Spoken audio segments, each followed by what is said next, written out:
So in my previous video, I had mentioned that I have a study planner which I used for grade 10, 11 and 12, and many of you guys had asked me to put up a video on how to make the planner. So here it is. So I used two things, a study planner and a study calendar.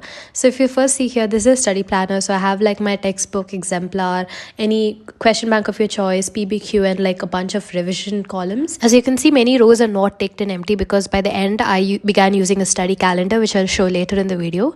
But yeah, this was something I used in the first few months and I used extensively in grade 10. So let's first see how to make a study planner. It's very simple. You have your Google account, so just open Sheets, Google Sheets, or if you have Microsoft Excel, just use that. And if you're not familiar with how to use Excel, I just have like this mini tutorial I'll show you now on how to use it.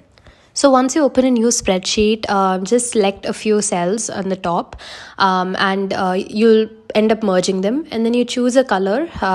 It'll be given in the toolbars below.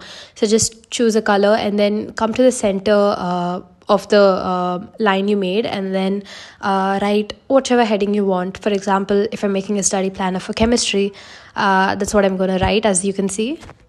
So what I do is I make a template for one, and then I use it all. I like copy paste the same Excel sheet and I make it for all the subjects, so it's just easier and time saving. And then I'm going to take a vertical column, like I'm going to merge a few cells, and I'm going to write part 1, because of course chemistry has two books, part 1 and part 2. So if you just want to differentiate them, you can do something like this. For example, when I had like in 10th grade, when there were two terms, term 1 and term 2, I used to make columns like that for both term 1 and term 2. So it really depends on like how you want to study.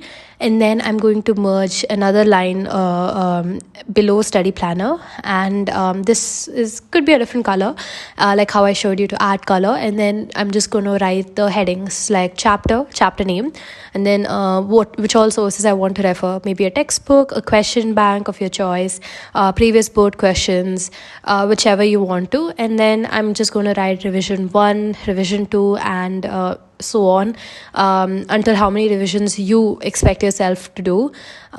So that's basically it. You can of course customize it according to what all you want to study. If you want to study exemplar, write that as well. And under the chapter, I'm going to write the chapter name, and I'm going to use the other boxes for ticking to mark my progress.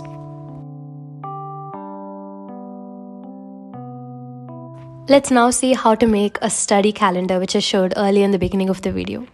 So this is something I used by the end of the year, nearing board exams. So this is for the month of February, and as you can see, I have marked all the exam dates, which is circled in red. So when I was nearing my board exams, I was still very lazy. I was like, okay, maybe there's like few more weeks. But then my mom, she suggested me to put up a calendar. And when you literally see the days in front of you, they're so less in number. That's when the seriousness really hits. And that's why I really liked using the study calendar. It keeps reminding you that, okay, only these many days are in hand. You have to do this much, so it makes you feel a lot more productive when you're working. At least helps you plan better. That's something I felt. And all you have to do is just take a screenshot of your Google Calendar, whatever calendar you have in your phone, and print it out. Literally, that's it. And then mark all the things you have to do on a particular day. For example, if I had to study biology on this particular day, I would just write it down, and this makes you more conscious of your to-do list and makes you do it. So before I end this video, I just wanted to say that despite using a study planner or a study calendar, at the end of the day, it is up to you to study and make use of that plan.